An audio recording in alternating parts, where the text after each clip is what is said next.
St. George Antiochian Orthodox Church is a place of worship and a home to believers who've traveled far to get here.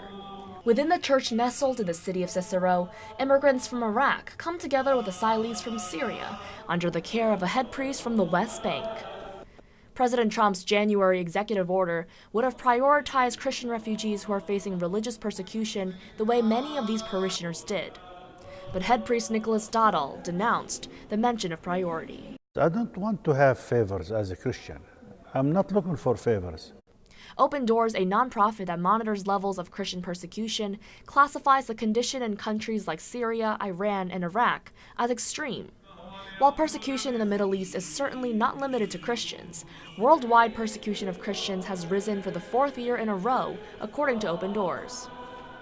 Judge Bill Haddad, who formerly served in the Circuit Court of Cook County, acknowledges the level of persecution for people of his own faith, but questions the president's intentions. We're not fools. We know why he did it. It was code for discrimination against Muslims who wish to come to this country. It wasn't to protect Christians.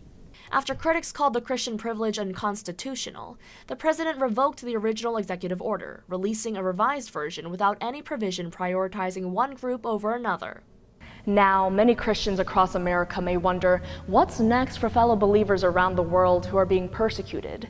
There's little way of knowing what the Trump administration will do to protect them, but some have hope.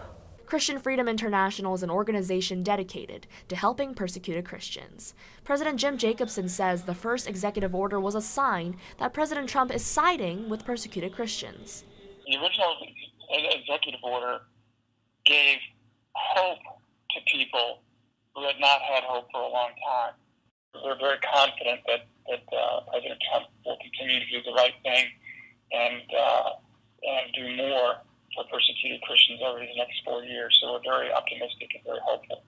But if protecting persecuted Christians means putting down another group, Father Nicholas foresees only negative consequences. If you only treat the Christians to come here and you leave everybody else, you create animosity between the Christians and everybody else. So that does not help us either. Here at Dold's Watch Party, as we're waiting for Dold, we are getting a live view of the Electoral College results. And I found one person who was extremely enthusiastic about the results, Donna O'Leary from Libertyville. So Donna, what were you so enthusiastic about? You know what? It's been an amazing election, and we have two candidates that we have to vote for, and I think a lot of silent Americans voted for change. So which presidential candidate by name were you supporting? We had two, and I laughed with my friends that if it came down to a reality TV show, I'm a Republican and I'm going to stand with my party, and I did vote for Donald Trump. Is that complicated at all? I mean, you're here at Congressman Dold's Watch Party, where he was one of the first Republicans to publicly oppose Donald Trump, and yet you are a supporter of Donald Trump. So tell me a little bit about what you're feeling as a voter. You know what? As a voter, Bob Dole's been fabulous for the state of Illinois, and like I said, I didn't really have a choice. Okay, thank you so much, Donna. Jesse, Anissa, back to you. Winter isn't so bad a season for students like Madison Hersey, who grew up in the area. Yeah, pretty much used to it. She has the boots, the gloves, and the coat. But that's not the case for many students from warmer climates. In below freezing temperatures, a heavy-duty coat is not an option. It is a problem, however, for low-income students, the reason being the price tag. Many coats are well over $100. Coats with name brands extend into the $1,000 mark. On top of textbooks, flights, or a night out on the town, winter gear is yet another aspect of life at Northwestern that creates a financial burden for low-income students. That's what Hersey says. She's the vice president of the Quest Scholars Network, a community of high-achieving, low-income students. It can feel really isolating. It can make you feel like you're just not good enough, which seems kind of silly to say because it's just a coat or it's just a pair of boots or whatever. But it can be difficult to see that everywhere and just know it's not accessible to you. Low-income students are in the minority at Northwestern. According to the New York Times report comparing Northwestern to colleges across the state, Northwestern ranks number 1 in median parent income and number 1 in students from the top 1%. It also ranks number 100 for students from the bottom fifth. Those students in financial need can turn to people like Sharitza Rivera, the Assistant Director of Student Enrichment Services. They can apply for free winter gear donated by Northwestern Athletics. Though still a long winter ahead, Rivera says the inventory has already been exhausted.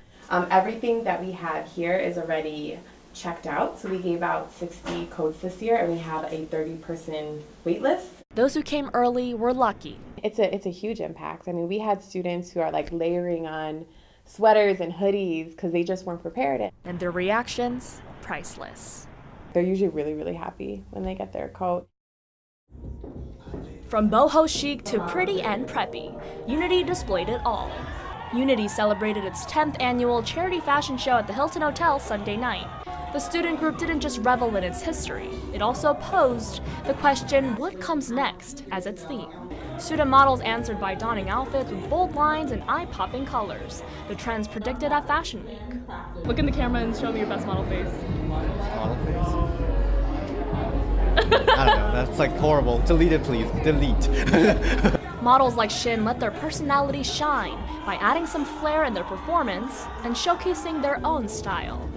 Some of the key pieces from this year's show include this pajama top and bottom brought by a model herself, and this piece designed by a student. Most outfits were donated by retailers, several with famous names like Gap and Cynthia Rowley. Their reason for joining the cause is this year's beneficiary, Girl Forward.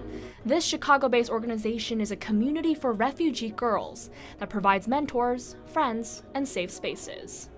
It's hard when you come to America, like, not knowing, like, about the education or, like, what's best for your family, so they kind of, like, help appreciate that. Audience members felt connected to Girl Forward's mission. Now the task left at hand is walking, or strutting, the extra mile. Unity encourages its audience to continue to support the cause even off the runway. Halloween came a little early to Evanston. Thursday night, Norris University Center transformed into a wonderland, where little lambs and dazzling princesses could trick-or-treat while staying safe. Each year, student groups pitch in to make Project Pumpkin a reality for elementary and middle school students in the area. This Halloween was no different. Children ran to and from every booth, filling their baskets with candy and lots of it. The festivities included colorful face painting, crafts with spooky critters, and a pumpkin-shaped bounce house. Fifth grader Celeste Gayton says her favorite activity was decorating cookies. I'm having so much fun. But perhaps the crowd favorite? Joshua Kim, the student beneath the suit, took his love for one superhero to design and create a product everyone could love.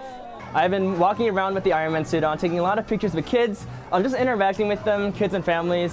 I'm just bringing the superhero Iron Man to life for them. But the night also attracted an older audience. Make your way down to the ground floor of Norris and you'll find yourself Northwestern students having their own kind of fun. The Great Pumpkin Carving Contests feature pumpkins for students like Morgan Callard, who have lots of creativity and a bit of free time. I only have one class tomorrow, so I figured, why not? Everyone at Norris, no matter how young or old, found a way to celebrate the season that night. Michelle Beck, Northwestern News Report.